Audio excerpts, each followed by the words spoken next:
업적과 실수라는 제목입니다. 우리가 오전에 사사기 7장까지의 말씀을 쭉 살펴보았습니다. 그리고 7장까지 말씀을 보면서 하나님께서 일을 하셨다라는 것들을 말씀을 나누었죠. 문 좀 닫아주세요. 하나님께서 하셨다라는 것들을 하나님께 말씀을 나누었습니다. 오전에 보았던 7장 25절 끝까지 모습에서 7장 24절부터 쭉 다시 한번 살펴보도록 하겠습니다. 24절에 보니까 기드온이 사자들을 보내서 에브라임 온 산지로 들어다니게 했다. 그래서 내려와서 미디안을 치고 그들을 앞질러 벳바라와 요단강에 이르는 수로를 점령하라 하매 이에 에브라임 사람들이 다 모여 벳바라와 요단강에 이르는 수로를 점령하고, 그러니까 지금 기드온이 자기는 므낫세 지파니까 므낫세 지파 사람들을 먼저 모았고 그 외에 다른 지파들을 모았는데 에브라임 지파는 아직 부르지 않았던 겁니다. 근데 이제 전쟁에서 이기고 나서 사람들을 다 항아리를 깨뜨리고 그리고 여호와와 기드온의 칼이여 한 다음에 그 서로 죽이고 죽을 때에 그 일들이 있고 난 다음에 사람들이 이제 남은 사람들이 도망가겠죠. 그 도망가는 사람들을 잡아야 되겠다. 그리고 다 처리를 해야 되겠다 생각하고 이제는 그 멀리 살았던 에브라임 지파를 불러서 또 그들에게 이들을 잡아서 죽이라라고 이렇게 이야기를 합니다. 왜 이렇게 이야기를 하고 있냐면 지금 이스라엘 사람들 전쟁할 사람들을 처음에 모았을 때 3만 2천 명이었거든요. 3만 2천 명이 왔고 처음에 무서워서 전쟁 못하겠다라는 사람 가라 하니까 그 간 사람들이 2만 2천 명, 10,000명이 남았는데 그 10,000명 중에서 또 다시 한번 사람들을 다 보내고 300명밖에 남지 않았다는 거죠. 그러니까 300명밖에 남지 않은 사람들이 지금 이렇게 많은 사람들을 다 처리할 수는 없으니까 이제 도망가는 사람들에 대해서는 이렇게 저렇게 도움을 받아야 되겠다 생각을 하고 에브라임 사람들을 부르는 겁니다. 근데 에브라임 사람들을 불러서 이렇게 했으면 좋겠다. 너희들이 이렇게 해라 라고 하니까 25절에 또 미디안 두 방백 오렙과 스엡을 사로잡았다. 그러니까 이들이 에브라임 지파가 사로잡았다는 거죠. 잡아서 오렙은 오렙바에서 죽이고 오렙이라는 까마귀를 이야기하죠. 그 미디안 사람들 중에 그 이제 둘이 어떤 요즘 말하면 여기서는 왕이다라고 이렇게 하고 방백이라고 하는데 그러니까 어떤 마을, 어떠한 진영, 어떠한 성의 주인들 이렇게 이야기하면 되겠죠. 이런 사람들이 나왔는데 한 사람은 오렙이고 한 사람은 스엡인데 오렙은 까마귀고 스엡은 늑대라고 합니다. 그러면 오렙은 오렙대로 또 스엡은 스엡대로 이렇게 다 죽여서 그 머리를 가지고 그리고 기드온에게 온 거죠. 기드온에게 와서 야 우리가 이렇게 그래도 잘 싸웠다라고 잘 죽였다라고 이렇게 하면 될 텐데 8장에 오니까 참 이상한 말을 합니다. 사실 이 에브라임 지파 같은 경우는 항상 가지고 있는 마음이 있습니다. 그러니까 유다 지파 같은 경우는 나중에 가면 유다 지파에서 왕이 나오게 되죠. 다윗이라는 왕이 나오게 되고 또 유다 지파와 또 에브라임 지파가 나뉘는 것도 보게 됩니다. 그래서 그런지 에브라임 지파 같은 경우는 항상 자부심이 있는데 아마 여호수아가 에브라임 지파라 그랬는지 모르겠는데 이 에브라임 지파는 항상 자부심이 있어요. 자기들이 다스리고 자기가 모든 걸 알아야 되고 자기가 앞장서야 된다라는 그런 생각들이 있는 것 같습니다. 근데 실제로 우리가 사사기를 보게 되면 에브라임 지파가 앞장서서 뭔가를 한 적은 없는데도 불구하고 계속해서 에브라임 지파는 자기들이 뭔가를 해야 된다라는 생각 그리고 자기가 가장 최고라고 하는 생각을 하고 있는 것 같습니다. 그래서 이 에브라임 지파가 므낫세 지파 실제로 따지고 보면 에브라임과 므낫세는 형제잖아요. 그리고 므낫세가 형입니다. 그런데도 불구하고 에브라임 지파가 므낫세 지파보다 항상 앞서 나갔던 것을 볼 수가 있죠. 그게 바로 이제 야곱이 했던 예언 중에 하나였는데 이 에브라임 지파가 므낫세 지파였던 기드온에게 나와서 이렇게 이야기합니다. 우리 같으면 야 처음부터 불렀으면 우리가 더 많이 했을 텐데 이런 생각이 들 텐데 그게 아니고 여기 와서 이 사람들이 이렇게 말하죠. 8장 1절에 에브라임 사람들이 기드온에게 이르되 내가 말이야 미디안과 싸우러 갈 때 왜 우리를 부르지 않았냐. 아, 우리가 장자야. 우리가 앞서갔어. 옛날에 우리 에브라임 지파가 어떤 지파였는데 라고 하는 거죠. 그 우리를 이같이 대접하면 어찌 됨이냐. 그와 크게 다투는지라. 그래서 이 사람들이 와서 에브라임 지파가 므낫세 지파였던 기드온을 도와줘야 되는데 도와주는 것이 아니라 지금 전쟁하는 중에 와서 또 므낫세 지파였던 기드온에게 달려들고 싸우는 겁니다. 참 어렵죠. 그러니까 이거하고 좀 다른 이야기인데, 좀 다른 이야기를 하자면 이런 겁니다. 어떤 사람이 결혼식을 하는데 다른 사람에게, 거의 많은 사람에게, 거의 모든 사람에게 자기 결혼식 한다고 말을 안 한 겁니다. 말을 안 하니까 와가지고 나중에 그걸 딱 알고 나서 아유 그럼 축하하네 하면서 축의금 주면 될 텐데, 와가지고 하는 말이 당신 말이야 나한테 연락도 안 했어 따지고 복고하다가 돈도 안 주고 그냥 가는 거죠. 그 무슨 심보죠? 그냥 축하한다고 연락을 못 했나 보군, 부담이 될까봐 연락을 안 했나 보군 하면서 그렇게 서로가 서로를 이해하면 좋을 텐데, 그게 아니라 연락도 안 해 하면서 막 혼내고 나서 그 다음에 돈도 안 주고 그냥 간다는 거죠. 이런 경우가 있는데, 이 에브라임 지파는 와가지고 막 따지고 나서 지금 전쟁 중에 싸우자고 하는 겁니다. 그러니까 기드온이 아주 지혜롭게 이야기하죠. 기드온이 그들에게 이르되 이제 내가 이제 행한 일을 너희가 한 것에 비교가 되겠냐. 에브라임 지파의 끈물 포도가 아비에셀 만물 포도보다 낫지 아니하냐.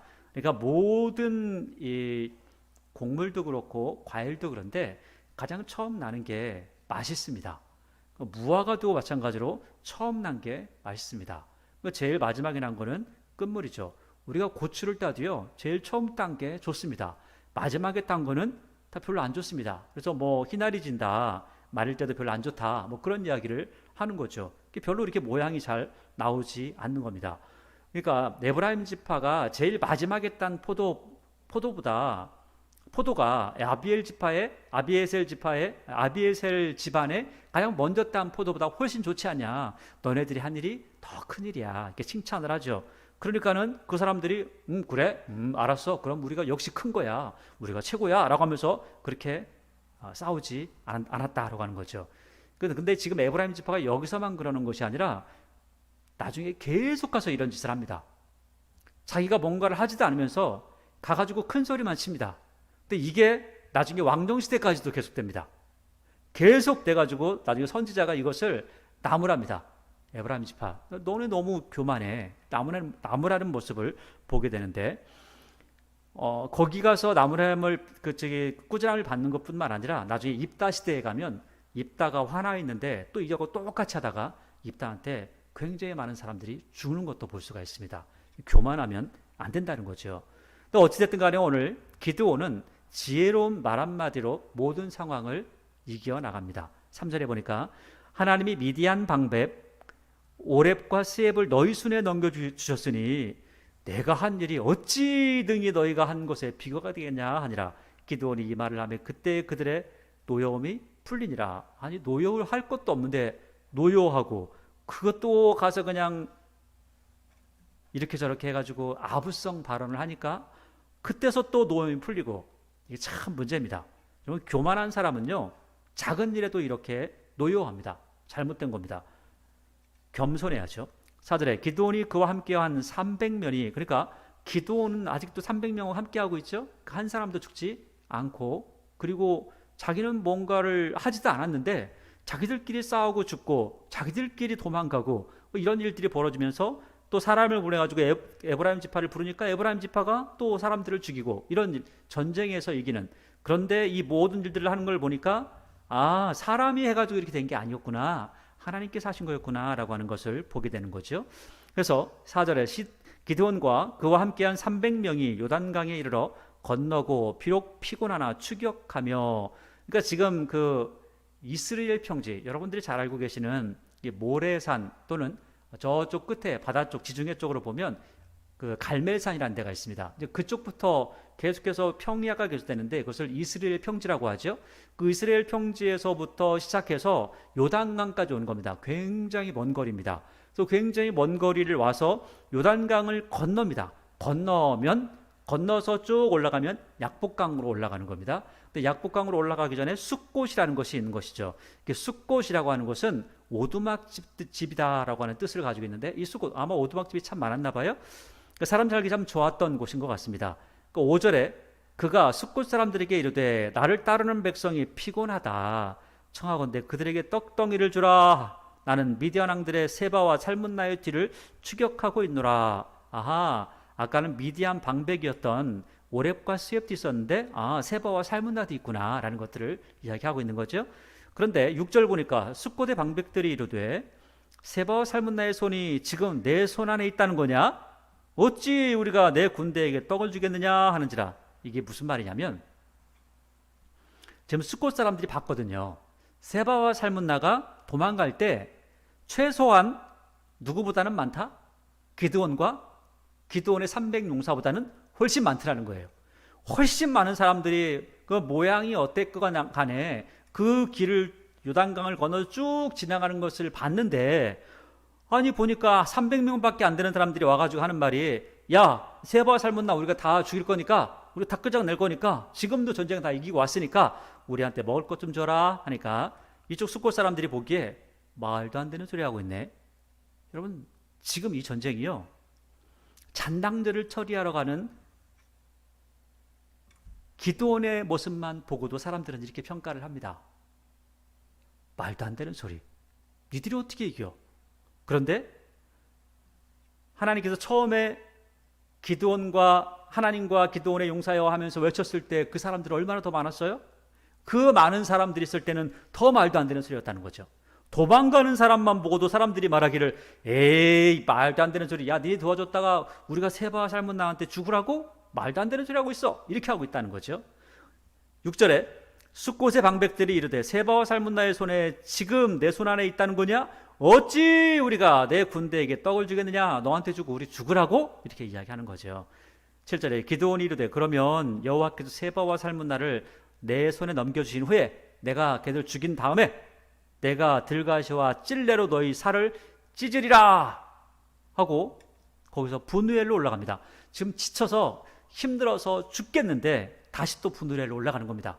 여기 숫곳도 힘들었는데 분우엘로 또 가자는 거죠. 쭉 가면 얼마나 더 피곤하겠어요? 그들에게도 그같이 구하니까 분우엘 사람들도 똑같아요. 말도 안 되는 소리. 지금 이 이야기가, 사실 이 이야기를 쓰지 않아도 상관없잖아요. 근데 이 이야기를 왜 쓰고 있을까요? 이게 진짜 말도 안 되는 전쟁이었다는 거예요. 말도 안 되는 전쟁이고, 기드온이 이길래 이길 수 없는 전투, 하나님께서 하시지 않으면 절대 불가능한 전투, 절대 이스라엘 백성들이 이길 수 없는 전투였는데, 지금 사람들이 볼 때는 이랬는데 이 기드온이 실제로 이기고 가더라는 거죠. 그래서 9절에 또 기드온이 또 분우엘 사람들에게 이렇게 말합니다. 내가 평안에 돌아오면 이 망대 다 헐어버릴 거다. 그때 보자 하고 이제 가는 거죠. 10절에 이때 세바와 살문나가 갈골에 있는데, 그러니까 지금 이제 약폭강 위쪽으로 쭉 올라가는 겁니다. 쭉 올라가서 갈골이라는 곳에 있는데, 동방 사람 모든 군대 중에서 칼든 자 몇 명? 12만 명이 죽었고, 그러니까 지금 아까 전쟁할 때 300명이 누구하고 12만 명 죽은 사람에서 이런데, 그 남은 자가 15,000명이라는 거예요. 13만 5천 명이라는 거죠. 그러니까 15,000명이 지금 도망가고 있어요. 300명이 쫓아요. 이게 말이 되지 않는 거죠. 그러니까 이 사람들은, 야 15,000명 대 300명이면 전쟁을 해도 말이야 15,000명이 이기지 어떻게 300명이 이기냐, 말도 안 되는 소리다, 이렇게 이야기를 하는 거죠. 그러니까 11절 적군이 안심하고 있는 중에 기드온이 노바와 욕부와 동쪽 장막에 거주하는 자의 길로 올라와서 그 적진을 치니 세바와 살문나가 도망가는지라. 이거 왜 도망가는지 몰라요. 이렇게 도망가면서 지금 죽고 있는 거예요. 계속 우리가 볼 때는 이해가 안 되는 싸움을 하고 있는 거죠. 그들의 뒤를 추격하여 미디안 두 왕 세바와 살문나를 사로잡고 그 온 진영을 격파하니라. 엄청난 사람들을 죽이고 전쟁을 끝냈다는 거죠. 13절 요아스의 아들 기드온이 헤레스 비탈 전장에서 돌아오다가 숫곳 사람들, 좀 전에 전쟁하면서 야 우리 먹을 것 좀 줘 하니까 숫곳 사람들이 먹을 걸 안 줬죠. 그러니까 그러면 어떻게 그들을 뭔가 벌을 줘야 될 거 아니에요. 근데 아무나 벌을 줄 수 없고 모든 사람을 죽일 수는 없으니까 그래서 숫곳 사람 중 한 소년을 잡아서 그를 신문하니까 그 숫곳의 방백들과 장로 77명을 다 적어줬어요. 그래서 그 사람들을 벌하는 겁니다. 기드온이 숫곳 사람들에게 이르러 말하되 너희가 전에 나를 희롱하여 이르기를 세바와 살문나 손에 지금 내 손에 있다는 거냐? 어찌 우리가 내 피곤한 사람들에게 떡을 주겠느냐? 한 그 세바와 살문나 이 얘들 잡아온 두 해 보이냐? 보여? 이렇게 얘기하는 거죠. 세바와 살문나를 보라 하고 그 성읍 장로들을 붙잡아 들가시와 찔레로 숫곳 사람들을 징벌하고 완전히 징벌을 가지고 굉장히 혼내주는 거죠. 그리고 분해의 망대를 헐며 그 성읍 사람들을 죽이니라. 이에 그가 세바와 살문나에게 말하되 너희가 다볼에서 죽인 자들은 어떠한 사람이더냐 하니 대답하되 그들이 너와 같아서 하나같이 왕자들의 모습과 같더라 하니 그가 이르되 그들은 내 형제들이며 내 어머니의 아들들이로다. 그러니까 이걸 보니까 기드온의 형들이 아마도 전쟁을 하면서 죽었던 것 같죠? 그리고 딱 보니까 기드온하고 많이 닮았다는 거예요. 그래서 이들에게 물어보는 거죠. 너 옛날에 죽였던 사람들, 대장 섰던 사람들 말이야. 어땠어? 하니까는 너하고 똑같이 생겼던데? 야, 그리고 진짜 왕자처럼 생겼더라. 그런데 내가 죽였다. 이렇게 얘기하는 거죠. 자, 그래서 그 다음에 얘기합니다. 여호와께서 살아계심을 두고 맹세하노니 너희가 만일 그들을 살렸더라면 내 형들을 살려줬더라면 나도 너희를 죽이지 않았을 거야 하면서 그의 맏아들 여델에게 이르되 일어나 그들을 죽이라 하였으나 그 소년이 그 여델이 그의 칼을 빼지 못하였으니 이는 아직 어려서 두려워함이었더라. 아직 소년이 어려서 사람을 죽이거나 이런 일들을 하지 못했다는 거죠. 21절에 세바와 살문나가 이르되 내가 일어나 우리를 치라 사람이 어떠하면 그의 힘도 그러하니라 하니 기드온이 일어나 세바와 살문나를 죽이고 그들의 낙타목에 있던 초승달 장식들을 떼서 가지니라. 사실 이런 것들을 가져봐야 별로 도움될 것도 아닌데 이런 것들을 떼서 가졌다라고 하죠. 그때에 이스라엘 사람들이 기드온에게 이르되 자 이렇게 모든 전쟁을 이기고 나니까 그때에 이스라엘 사람들이 기드온에게 말을 합니다. 당신이 우리를 미디안의 손에서 구원하였으니 당신과 당신의 아들과 당신의 손자가 우리를 다스리소서 하는지라. 그러니까 우리의 왕이 되십시오 하는 거죠. 그러니까 실제로 이때는 지금 기드온이 사람들에게 그 통치력을 발휘하는 그런 시점이기도 하죠. 그런데 기드온이 아주 대단한 말을 합니다. 그러니까 기드온의 업적이고요. 좀 전에 그 초승달 장식들을 떼가지고 뭔가를 만들게 되는데 그것들은 과가 되는 거죠. 공과 과가 있는 겁니다. 23절에 기드온이 그들에게 이르되 내가 너희를 다스리지 아니하겠고 굉장히 위대한 발언이죠. 나의 아들도 너희를 다스리지 아니할 것이요 여호와께서 너희를 다스리시리라 하니라. 그러니까 나 아니야. 하나님께서 하셔. 이 사사기의 이야기가 딱 이곳에 맞습니다. 사사기는 사사들의 이야기잖아요. 사사들의 이야기라고 하는 것은 하나님께서 통치하신다라는 뜻입니다. 그러니까 기드온은 잘 알고 있죠. 내가 너희를 다스리는 것이 아니라 누가 다스리신다고요? 하나님께서 너희를 다스리신다라고 이야기하고 있습니다. 24절에 기드온이 또 그들에게 이르되 내가 너희에게 요청할 일이 있는데 너희는 각기 탈취한 금고리를 내게 줄지니라 하였으니 이는 그들이 이스마엘 사람들이므로 금귀고리가 있었음이니라. 그러니까 죽인 사람들, 그 사람들이 이스마엘 사람들이어서 금귀고리를 하고 다니더라는 거예요. 여러분 이 이야기는 여기서만 나오는 것이 아니라 우리가 창세기에 요셉이 팔려나갈 때 이스라엘의 상인들이 그 이스마엘의 상인들이 이렇게 했다. 상단을 꾸려서 이런 일, 저런 일을 했다. 근데 미디안 사람들하고 함께 다녔다. 그런 이야기를 계속 하고 있죠. 그 이야기가 여기까지도 계속해서 흘러나오고 있는 겁니다. 25절에 보니까 무리가 대답하되 우리가 즐거이 드리리다 하고 겉옷을 펴고 각기 탈취한 금고리를 그 가운데 던지니 그러니까 다 펴놓고 사람들이 던졌어요. 기드온이 요청한 금 귀고리의 무게가 금 1700세겔입니다. 1700세겔, 1세겔에 11.48g이니까 거의 한 19kg, 한 20kg 정도 되는 금이 모아진 겁니다. 그러면 이걸 가지고 뭐 이런 것들은 사실 그 다른 걸 만든다는 것보다는 이런 거 쓸 필요가 없는데 이걸 또 씁니다. 자, 뒤에 보세요. 26절 다시요. 기드온이 요청한 금 귀고리와 무게가 금 1700세겔이요. 그 외에 또 초승달 장식들과 폐물과 미디안 왕들이 입었던 자색 의복과 또 그 외에 그들의 낙타목에 들렸던 사슬이 있더라. 기드온이 그 금으로 뭘 만들었죠? 에봇을 하나 만들어 자기의 성읍 오브라에 두었습니다. 온 이스라엘이 그것을 음란하게 위함으로 그것이 기드온과 그의 집의 올무가 되었습니다. 자, 에봇을 만들었어요. 원래는 에봇이라는 것은 제사장이 입는 옷을 이야기하는데, 자, 이것 에봇 제사장이 입는 옷을 만들었다는 것은 좋긴 한데 문제는 이 당시에 제사장에게 이런 것들을 만들게끔 하든지 해야 되는데 기드온이 이런 일을 했다는 거고요. 이것을 또 어디다 갖다 놨어요? 자기 성읍에 갖다 놨다는 거죠. 그러니까 사람들이 딱 보니까 야, 금으로 되어 있는 무슨 옷. 근데 이것은 누가 만들었어요? 기드온이 만들었죠. 그러니까 기드온이 만들었으니까 아마도 대단한 신적인 능력이 있을 거야 라고 해서 이것을 섬기기 시작하는 겁니다. 근데 왜 그럼 기드온이 이렇게 만들어서 자기 성에 놔뒀을까 생각을 해보니까 자기가 어릴 때 그 아버지 요아스가 그 자기 집에다가 바알과 아세라를 만들어 놓고 그것을 섬겼던 모습을 보게 됐거든요. 근데 사람이 어릴 때 본 것을 잘 잊지 못합니다.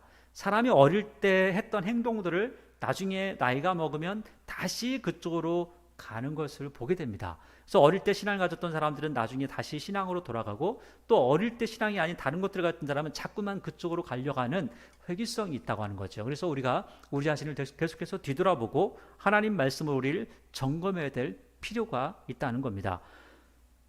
그래서 28절에 미디안이 이스라엘 자손 앞에 복종하여 다시는 그 머리를 들지 못하였으므로 기드온이 사는 40년 동안 그 땅이 평온하였더라. 40년, 그러니까 여기까지 200년이 되는 거죠. 지금 40년, 80년, 그 다음에 여기도 40도 하니까 200년이 되는 겁니다. 200년 동안을 하나님께서 사사를 통해서 일을 하셨다라고 이야기하면서 기드온의 이야기가 끝나는 듯 했는데 29절부터 보니까 요아스의 아들이 많았다고 해요. 요아스의 아들, 기드온의 아들이 많았다고 합니다. 요아스의 아들 여룻바알이 돌아가서 자기 집에 거주하였는데 기드온의 아내가 많음으로 그의 몸에서 낳은 아들이 70명이었습니다. 아들 한 명당 부인 한 명이었다면 70명이었을 거고 2명당 한 명이었다면 35명이었을 거고 이거 나눠지겠죠? 그래서 많았다는 거죠. 31절 세겜에 있는 그의 첩도 금방 세겜의 망대 쳤잖아요. 세겜의 망대가 있었잖아요. 여기 보니까 거기에서 세겜을 칠 때 또 한 여자를 얻었나? 이런 생각 들죠. 세겜에 있는 어떤 그의 첩도 아들을 낳았으므로 그 이름을 아비멜렉이라 하였으니 멜렉 하면 왕이라는 뜻이잖아요. 아비는 나의 아버지라고 하는 뜻입니다. 나의 아버지는 멜렉이다 라고 하는, 나의 아버지는 왕이다. 아니 기드온은 자기가 왕이 안 돼, 나 왕 안 할 거야 라고 했는데 이 첩은 아마 야망이 있었겠죠. 그 아들 이름을 네 아버지가 말이야 왕이야 라고 이렇게 이름을 지었다는 겁니다. 네가 그러면 너는 왕자니까 너는 왕을 해야지 라고 하는 거겠죠. 32절 요아스의 아들 기드온이 나이가 많아 죽음에 아비에셀 사람의 오브라에 있는 그의 아버지 요아스의 묘실에 장사되었더라. 이제 죽었죠. 기드온이 이미 죽음에 이스라엘 자손이 참 이 뒤에가 마음 아픈 이야기인데 기드온이 이미 죽었으니까 그럼 하나님을 잘 섬겨야 될 텐데 기드온도 하나님 말씀을 사람들에게 가르치지는 못했던 거죠. 이스라엘 자손이 돌아서서 바알들을 따라가 음행하였으며 또 바알 브릿을 자기들의 신으로 삼고 참 이런 일을 하고 있다는 겁니다. 실제로 이게 왜 이런 모습을 보면 바알이라고 하는 것은요. 바알 여기 보면 33절을 보세요. 우리는 바알 신 하잖아요. 그런데 기드온이 이미 죽음에 이스라엘 자손이 돌아서 뭐 했다고요? 바알들이 있다는 거예요. 그러니까 바알이 하나가 아니라 여러 개라는 거죠. 주가 여러 개라는 거예요. 그러니까 신들이 많다는 거죠. 이게 참 하나님께서 보실 때 이런 거죠. 하나님은 우상을 만들지 말라고 하죠. 하나님의 형상이라고 해서 다른 걸 만들지 말라고 합니다.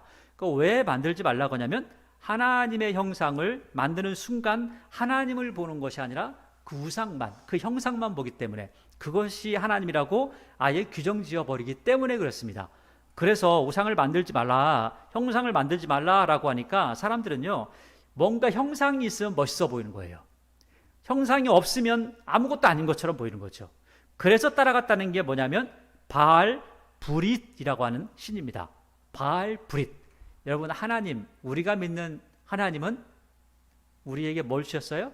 말씀을 주셨죠. 말씀을 다른 말로 하면 뭐라고 하죠? 언약이라고 하죠. 언약. 하나님의 언약. 그 말씀이 신약과 구약으로 주어지죠. 바알 브릿은 뭐냐면 언약의 주입니다. 왠지 하나님 같죠? 왠지 하나님처럼 보이죠? 그런데 우상의 모습이 있죠. 하나님께서 하지 말라고 하는데 하나님을 이야기할 때 우리에게 언약을 주신 언약의 주야, 이렇게 이야기하면서 그 바알 브릿을 섬기기 시작했다고 하는 거죠. 그래서 자기들의 신으로 삼았다고 하죠. 하나님을 섬기는 것이 아니라 바알 브릿, 언약의 주라고 하는 것을 자기들이 만들어서, 그것도 형상까지 만들어서 섬기더라는 겁니다. 34절에 이스라엘 자손이 주위의 모든 원수들의 손에서 자기들을 건져내신 여호와 자기들의 하나님을 기억하지 아니하고, 못하는 것도 아니고 하지 않고, 또 여룻바알이라는 기드온이 이스라엘에 베푼 모든 은혜를 따라 그의 집을 후대하지도 않았다. 두 가지를 실수하고 있죠. 첫째는 하나님을 몰라요. 둘째는 은혜도 몰라요. 역사를 모르고 은혜를 몰라요. 자기에게 도와줬던 그 집안도 생각하지 않아요. 이렇게 악한 시대가 오니까 하나님께서 그들을 그냥 두실 수가 없는 겁니다. 그래서 제가 5절에도 말씀드렸지만 하나님께서 가장 싫어하시는 행동 중에 하나가 뭐냐면 하나님 외에 다른 신을 섬기는 거, 그래서 우상을 만드는 거라고 했죠. 자, 그 다음에 싫어하는 것은 도덕적으로 잘못된 삶을 살아간다는 거예요. 그래서 하나님의 이름을 망령되이 일컫는 거죠. 결국 그런 걸 하지 말아야 되는데 두 가지를 다 하고 있더라는 거죠. 자, 9장을 봅니다. 9장 1절 가보니까 여룻바알의 아들 아비멜렉이 세겜에 가서, 세겜이라고 하는 것을 여러분들 아시죠? 세겜이라고 하는 것은 하몰의 아들 세겜, 세겜이 야곱의 딸이었던 디나를 욕보였던 그런 곳이기도 합니다. 가서 그의 어머니의 형제에게 이르되 그들과 그의 외조부의 집에 온 가족에게 말하 이르되 청하노니 너희는 세겜의 모든 사람의 귀에 말하라. 여룻바알의 아들 70명이 다 너희를 다스림과 한 사람이 너희를 다스림이 어느 것이 너희에게 나으냐. 또 나는 너희의 고륙임을 기억하라. 야, 너희하고 나 많이다. 우리가 친척이다. 이렇게 이야기하는 거죠. 왜? 우리 어머니가 세겜 사람이다 라고 하는 거죠. 이렇게 이야기하니까 3절에 그의 어머니의 형제들이, 그렇죠? 뭐 삼촌도 있을 거고 사촌도 있을 거고 뭐 여러 가지 있겠죠. 형제들이 그를 위하여 이 모든 말을 세겜의 모든 사람들의 귀에 말하며 그들의 마음이 아비멜렉에게로 기울어져 이르기를 그는 우리 형제라. 그렇죠? 우리 형제라. 뭐 이런 말 할 때는 좋죠. 그래서 바알 브릿 신전에서 바알 브릿이 뭐라겠어요? 언약의 주, 마치 하나님처럼 보이는. 그런데 신전이 있어요. 신상도 있겠죠. 그러면 잘못된 거죠. 그런데 언약의 주라고 하는 하나님 말씀만 그러는데 우상이 있어요. 잘못된 거죠. 바알 브릿 신전에서 은 70개를 내어 그에게 주매 아비멜렉이 그것으로 방탕하고 경박한 사람들을 사서 자기를 따르게 하고, 방탕하고 경박한 사람, 깡패들이죠. 깡패들을 다 사가지고 돈 주고 사가지고 나를 따르라 하는 거죠. 사조직을 만든 거죠. 5절에 오브라에 있는 그의 아버지 집으로 가서 깡패들 다 데리고 가서 여룻바알의 아들 곧 자기 형제 70명을 한 바위에서 죽여버렸어요. 요담은 그걸 보고 도망갔어요. 6절에 세겜의 모든 사람과 밀로 모든 족속에 모여서 세겜에 있는 상술나무 기둥 곁에서 아비멜렉을 왕으로 삼으리라. 다 죽이고, 오브라에서 다 죽이고 세겜으로 왔습니다. 세겜으로 와서 또 왕으로 삼은 거죠. 그러니까 비공식적으로는 이스라엘의 첫 번째 왕은 사울이 아니라 아비멜렉이 되는 거죠. 근데 공식적으로는 사울을 하나님께서 먼저 인정하셨으니까 사울부터 되는 거죠. 7절에 사람들이 요담에게 이걸 딱 알리니까 아비멜렉이 왕이 됐더라고 하니까 요담이 그리심산 꼭대기로 가서 그의 목소리를 높여 그들에게 외쳐 이르되, 지금 이게 그리심산 꼭대기에서 세겜 사람들에게 외치면 세겜 사람들이 듣기가 쉬우냐? 그러진 않습니다. 그런데 세겜 사람들에게 외치니까 이 세겜 사람들이 들었다. 참 높이에서 이렇게 한 겁니다. 그러니까 위에서 막 외치니까 밑에까지 소리가 어떻게 들렸나 봐요. 어느 정도 올라가는지는 모르지만 사람들이 들을 만한 자리로 올라갔겠죠. 올라가서 소리를 외칩니다. 그러면서 뭐라고 하냐면, 세겜 사람들아 내 말을 들으라. 그리하여야 하나님이 너희의 말을 들으시리라. 하루는 나무들이 나가서 기름을 부어 자기들을 위해 왕으로 삼으라 하여 감람나무에게 이르되, 너는 우리 위에 왕이 되라 하니까, 감람나무가 그들에게 이르되, 내게 있는 나의 기름은 하나님과 사람을 영화롭게 하나니 내가 어찌 그것을 버리고 가서 나무들 위에 우쭐대리요 한지라. 감람나무는 참 쓸데가 많은 나무거든요. 그런데 겸손했다는 거예요. 내가 할 일이 너무 많아. 내일 해야 돼. 너 정치 좀 해.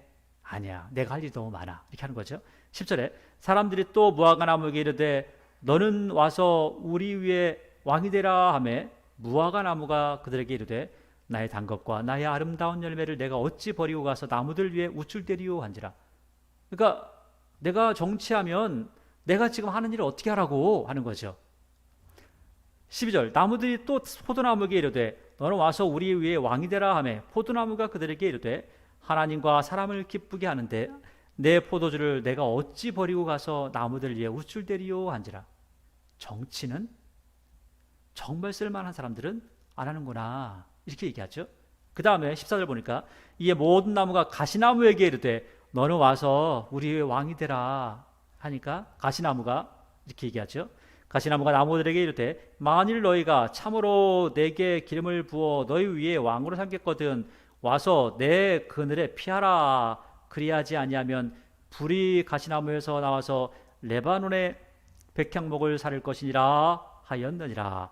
이제 너희가 아비멜렉을 세워 왕으로 삼았으니 너희가 행한 것은 과연 진실하고 의로우냐? 이것이 여룻바알과 그의 집을 선대함이냐? 이것이 그의 손에 행한 대로 그에게 보답함이냐? 하면서 지금 그 아비멜렉을 아주 못된 사람이다라고 이야기하면서, 지금 그들이, 아비멜렉이 너희를 칠 것이고 또 너희가 아비멜렉을 죽이게 될 거야 라고 하는 이야기를 하고 있죠. 17절 우리 아버지가 전에 죽음으로써 너희를 위하여 싸운 미디안의 손에서 너희를 건져냈거늘 너희가 오늘 일어나 우리 아버지 집을 쳐서 그의 아들 70명을 한 바위에서 죽이고, 실제로 다 죽인 거죠. 세겜 사람들이 죽인 거죠. 왜? 깡패들을 사서 아비멜렉이 죽인 거니까. 그의 여종의 아들 아비멜렉이 너희 형제가 된다고 그를 세워 세겜 사람들 위해 왕으로 삼았도다. 만일 너희가 오늘 여룻바알과 그의 집을 대접한 것이 진실하고 의로운 일이면 너희가 아비멜렉으로 말미암아 기뻐할 것이요, 아비멜렉도 너희로 말미암아 기뻐하려 할 거야. 그런데 그렇지 않으면, 반대이면, 그렇지 아니하면 아비멜렉에서 불이 나와서 세겜 사람들과 밀로의 집을 살을 것이요, 세겜 사람들과 밀로의 집에서도 불이 나와 아비멜렉을 살을 것이니라 하고, 요담이 그의 형제 아비멜렉 앞에서 도망하여 피해서 부엘로 가서 거기서 거주하니라. 그러니까 도망간 거죠. 어차피 뭐 힘은 없으니까, 같이 있으면 죽으니까 도망간 겁니다. 22절 아비멜렉이 이스라엘 다스린 지 3년에, 그러니까 3년을 아직도 왕으로 있었다는 거죠. 그러니까 지금 요담은 3년 동안 불안한 마음으로 많이 도망다녔을 겁니다. 하나님이 아비멜렉과 세겜 사람 사이에 악한 영을 보내심에 세겜 사람들이 아비멜렉을 배반하였으니, 그러니까 악한 영을 보냈다라고 하는 것은 그들이 악하게 행동할 때 하나님께서 막지 않으셨다라고 하는 그 뜻으로 보면 될 것 같습니다. 24절 이는 여룻바알의 아들 70명에게 저지른 포악한 일을 갚되 그들을 죽여 피 흘린 죄를 그들의 형제 아비멜렉과 아비멜렉의 손을 도와 그 형제들을 죽이게 한 세겜 사람들에게로 돌아가게 하심이라. 이게 지금 24절 말씀은 23절까지 왜 이렇게 했냐면, 아마도 역사가가 기록하면서 보니까 하나님께서 이런 마음으로 하신 것 같아, 하나님께서 하신 거야, 이게 보여주는 겁니다. 25절 세겜 사람들이 산들의 꼭대기에 사람을 매복시켜 아비멜렉을 엿보게 하고 그 길로 지나는 모든 자를 다 강탈하게 하니 어떤 사람이 이것을 아비멜렉에게 알리니라. 그러니까 아비멜렉 몰래 지금 세겜 사람들이 다른 일을 하고 있다는 거예요. 그러니까 26절 에벳의 아들 가알이 그의 형제와 더불어 세겜에 이르니 세겜 사람들이 그를 신뢰하니라. 그들이 밭에 가서 포도를 거두어다가 밟아 짜서 연회를 베풀고 그들의 산당에 들어가서 먹고 마시며 아비멜렉을 저주하니. 이거 이 가알이라는 사람이 사람들에게 좀 인기가 있어가지고 우리 술 먹고 마시면서 야 아비멜렉처럼 되겠냐? 에이 그 나쁜 놈이지 하면서 그 욕을 하는 겁니다. 그러니까 28절에 에벳의 아들 가알이 이르되 아비멜렉은 누구며 세겜은 누구기에 우리가 아비멜렉을 섬기리요 그가 여룻바알의 아들 아니냐. 원래는 여룻바알의 아비멜렉의 어머니가 세겜 사람인데 이제는 반대로 여룻바알 기드온의 아들 아니냐 하면서 이스라엘 사람이다 이것을 아주 크게 이야기하는 거죠. 그의 신복은 스불이 아니냐. 차라리 세겜의 아버지 하몰의 후손을 섬길겠으니라. 우리가 어찌 아비멜렉을 섬기리요 하면서 지금 분탕질을 하는 겁니다. 29절에 이 백성이 내 수하에 있었더라면 내가 아비멜렉을 제거했으리라. 지금 술 먹고 술 주정하는 거죠. 내가 말이야 왕이면은 내가 아비멜렉을 죽일 거야 하고 아비멜렉이 이르되 내 군대를 증언하여 나오라 하니라. 그러니까 야 아비멜렉 나오라고 그래. 오늘 한번 싸워보자. 내가 왕 될 거야 하면서 이야기하죠. 근데 그 성읍 30절에 그 성읍의 방백 스불이 에벳의 아들 가알의 말을 듣고 노하여 저 녀석이 말이야 술 먹었으면 조용히 있지 술 먹고 지금 저렇게 술주정하네 하면서 큰 소리를 치는 겁니다. 31절에 사자들을 아비멜렉에게 가만히 보내어 이르되 보소서 에벳의 아들 가알과 그의 형제들이 세겜에 이르러 그 성읍이 당신을 대적하게 하니 당신은 당신과 함께 있는 백성과 더불어 밤에 일어나 밭에 매복하였다가 아침 해 뜰 때에 당신이 일찍 일어나 이 성읍을 엄습하면 가알 및 그와 함께 있는 백성이 나와서 당신을 대적하리니 당신은 기회를 보아 그에게 행하소서 그를 죽이십시오 라고 이야기하는 거죠. 그러니까 안에 적이 있으니까 가알은 이기기가 쉽지 않겠죠. 그래서 34절에 아비멜렉과 그와 함께 있는 모든 백성이 밤에 일어나 네 때로 나누어 세겜에 맞서 매복하였더니 에벳의 아들 가알이 나와서 성읍 문 입구에 설 때에 아비멜렉과 그와 함께 있는 백성이 매복하였던 곳에서 일어난지라. 술 먹고 일어난 거죠. 술 먹고 일어나니까 얼마나 숙취도 있고 피곤하겠어요. 눈도 침침하고. 36절에 가알이 그 백성을 보고 스불에게 이르되 앞에 저 매복하고 지금 앞에 뭔가가 보이는 거죠. 보이니까 그것을 스불에게 지금 아비멜렉의 부하에게 말하는 겁니다. 야야야 저기 어떤 백성들이 산 꼭대기에서부터 내려온다 이렇게 하니까 스불이 말하죠. 아이고 술 마셔가지고 말이야 지금 눈이 아른아른해가지고 그래. 저 산에 그림자를 사람으로 잘못 본 거다 이렇게 이야기하죠.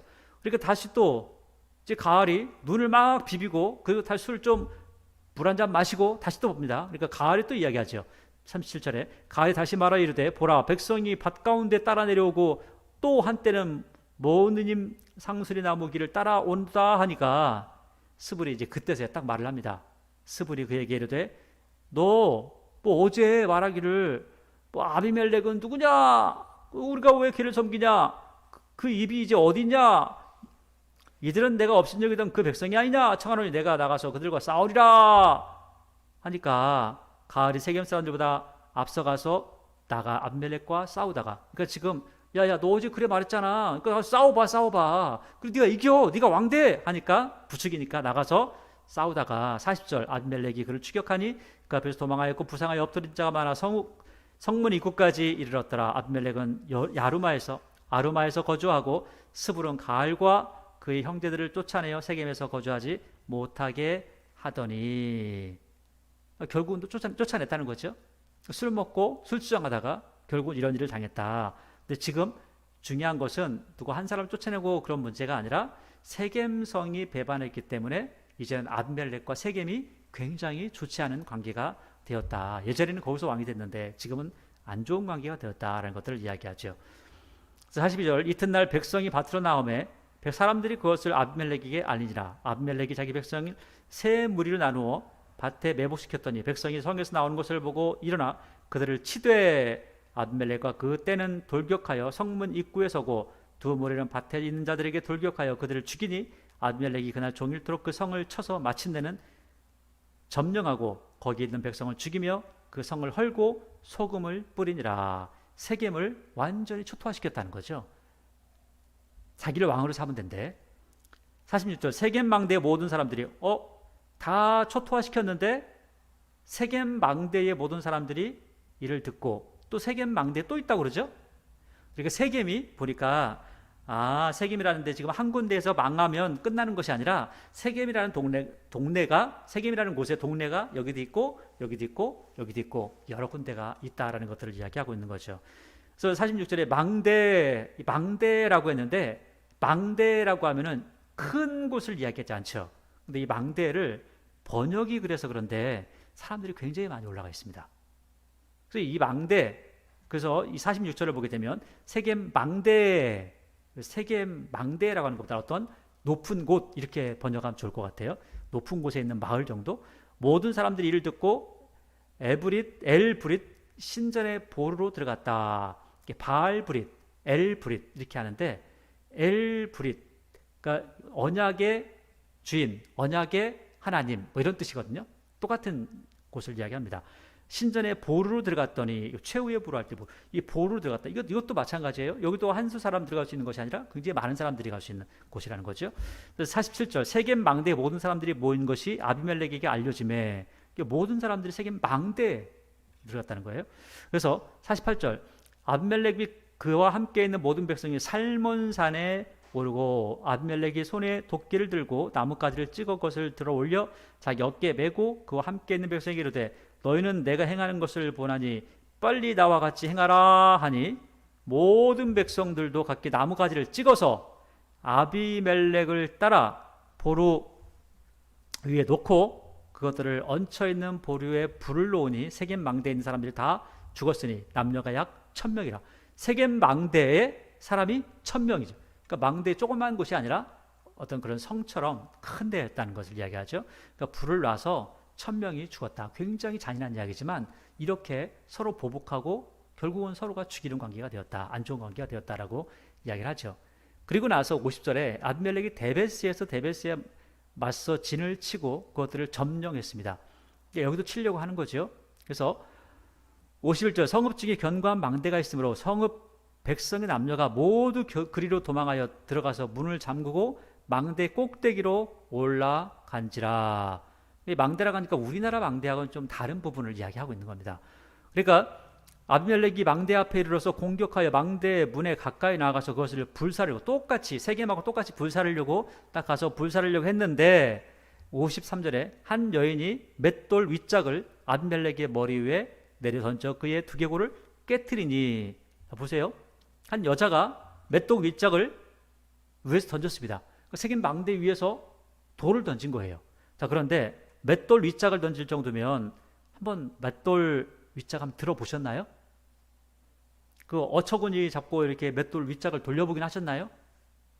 그러면 윗짝을 들어보면 어떨까요? 여자들이 들기에는 무거워서 들기가 쉽지 않을 겁니다. 자, 그런데 여자가 이것을 이거 들어가지고 어떻게 했을까? 그게 아니라 우리가 가지고 있는 맷돌은 어처구니를 잡고 돌리는 맷돌을 이야기합니다. 그 어처구니가 없으면 사람들이 이야기하죠. 어처구니가 없네. 이거 어떻게 돌리지 하는 거죠. 그런데 여기는 어처구니가 필요 없습니다. 그냥 돌 판판한 거, 좀 네모난 거, 그래가지고 넓은 돌이 있으면 거기다 놓고 밀을 놓고 밀면서 하는 겁니다. 그러니까 뭐 그렇게 무겁지 않겠죠? 돌이니까 무게는 있겠지만 그렇다고 여자가 못 들 거라면 어떻게 고식을 타작하겠어요? 할 수가 없는 거지. 그래서 여자들도 들고 움직일 수 있는 이런 돌이라고 하는 겁니다. 그래서 여자가 이 돌을 들고 다니는 거예요. 왜? 이거 혹시라도 누가 가져가면 나는 밥을 못 해 먹으니까 들고 가는 겁니다. 들고 이 바닥 밑에 판은요, 돌판은 워낙 넓어서 너무 무거워 사람들이 못 들고 가는데 이건 사람들이 자꾸 들고 가는 거예요. 그러니까 이건 들고 다니는 겁니다. 들고 도망을 갔는데 딱 보니까는 이 녀석이 지금 불을 붙이네. 그러면은 우리 다 죽게 생겼네. 이게 맷돌 윗짝이 무슨 소용이야 하면서 그걸 던졌더니 머리에 맞아서 머리가 깨졌다. 이런 얘기 하는 거죠. 그러니까 지금 우리 문화로 보면 이거 말이 안 되는 맷돌을 어떻게 들어? 어떻게 던져? 여자가. 그런데 다 그 문화에서는 가능하다는 거죠. 54절에 아비멜렉이 자기의 무기를 든 청년을 급히 불러서 너는 칼을 빼서 날 죽여라. 사람들이 나를 말이야 여자가 나를 죽였다고 할까봐 내가 두렵다. 그래서 결국은 청년이 찔러서 죽었다. 썰렁하죠? 전쟁하다 그냥 죽었다. 여자의 돌 맞아 죽을 뻔했는데 먼저 칼에 맞아 죽었다. 그 이야기입니다. 그 이야기를 왜 쓰고 있죠?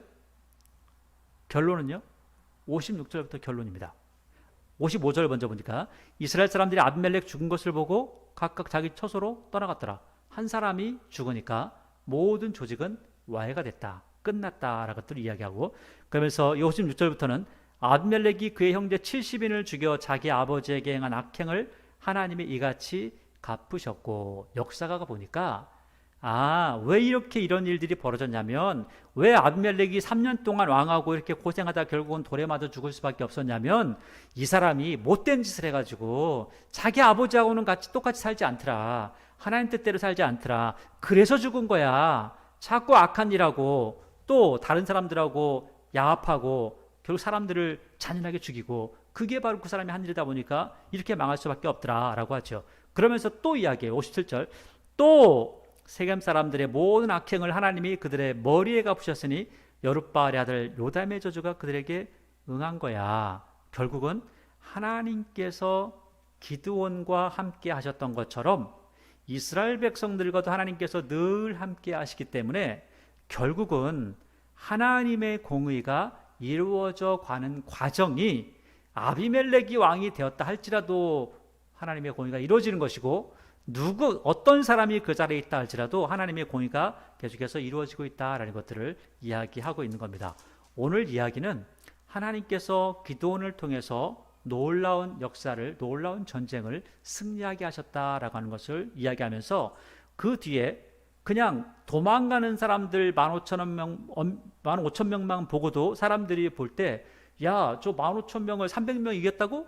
15,000명을 300명 이겼다고? 이렇게 이야기한다는 거죠. 근데 실제로는 그 전에 보니까 동방 사람들이 훨씬 더 많은 사람들이 죽었는데 그것도 더 말도 안 되는 전쟁이었는데 누가 이기게 하셨다? 하나님께서 전쟁을 하셨기에 전쟁을 승리하게 하셨다. 하나님이 하신다.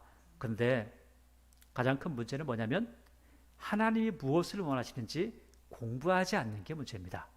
기드온이 공부하지 않았고 기드온이 자녀들을 그렇게 가르치지 않았습니다. 결국은 배우지 못하니까 결국은 알지 못하니까 엉뚱한 일들을 하다가 결국은 하나님의 진노 가운데 모두가 같이 망하는 사건이 지금 벌어지지 않았는가라고 사가는 평가를 하고 있는 거죠. 우리도 마찬가지죠. 오늘 말씀을 보니까 하나님의 말씀을 따른 기드온에게 하나님께서 은혜를 베푸시고 하나님의 전쟁을 행하시지만 하나님의 말씀을 불순종하고 하나님을 따르지 않는 이스라엘에게 하나님께서 어떻게 진노하시는지 그리고 아비멜렉을 하나님께서 어떻게 벌하시는지 또 세겜 사람들을 어떻게 벌하시는지를 쭉 보여주면서 하나님을 따르는 것이 우리가 행해야 될 마땅한 도리임을 또 하나님을 따를 때에 하나님께서 그와 늘 동행하시고 도우시는 은혜가 있음을 말씀하고 있다는 것이죠. 저 여러분 속에 오늘 기드온과 함께 하셨던 하나님께서 늘 동행하실 줄로 믿습니다. 자, 그렇다면 우리는 하나님의 말씀이 무엇인지 잘 배워가는 은혜가 있길 원합니다. 그래서 하나님께서 원하시고 기뻐하신 뜻을 행하면서 살아가기에 하나님께는 충성된 증인이고 또 사람들에게는 역시 하나님을 믿는 사람이 저렇게 살아가는구나, 저렇게 멋있구나라고 하는 인정받는 은혜가 여러분과 저에게 넘쳐나기를 바랍니다.